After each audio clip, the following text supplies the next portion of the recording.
මහත්තයා. ආවද? දවල් ටික කල්ලා ඉවරද? ඔව් මහත්තයා කැඩුවා. කැඩුවා? මං බලන් ඉදියේ කඩපු විදිය. ආයි මගේ වත්තර නම් රස්සාවල් හොයාගෙන එන්න එපා. මහත්තයා මං දලු කඩපු ටිකේ සල්ලි ගන්න පුළුවන් වේද? වැඩේ නම් හරියට කරේ නෑ. හැබැයි සල්ලි නම් ඉල්ලගෙන එනවා. එන්න මේක තියාගන්න.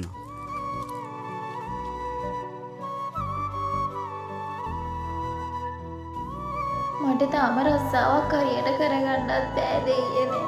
ඒක කමක් නෑ. මට සල්ලි හම්බුණානේ. ඒකෙන් හෙට විභාගෙට යන්න අර සපත් එකක් ගන්නත් පුළුවන්. මම කොහොම හරි මේ විභාගයෙන් පාස් වෙනවමයි. අයියේ මොකද බං කෑ ගහන්නේ? ඔබට විශ්සදිලාද?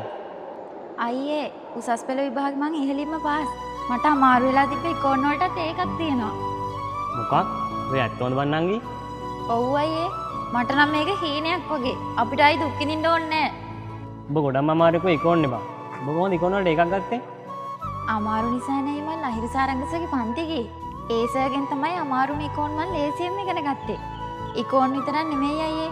ඒ සර් ජීවිතේත් හරි ලස්සනට කියලා දෙනවා.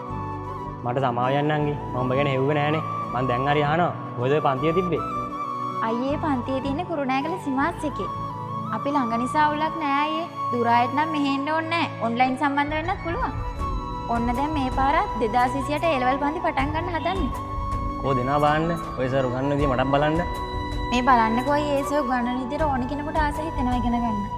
ඉස්සරහට ළමයි තව තව ඒව එනවා. තව තව කෑම එනවා. තව තව ඇඳුම් වර්ගේ. තව තව ගෙවල් එයි. ඔය දැන් කාලයක් එක්ක ළමයි කන්ටේනර් ගෙවල් කියලා ඇවිල්ලා තියෙනවා.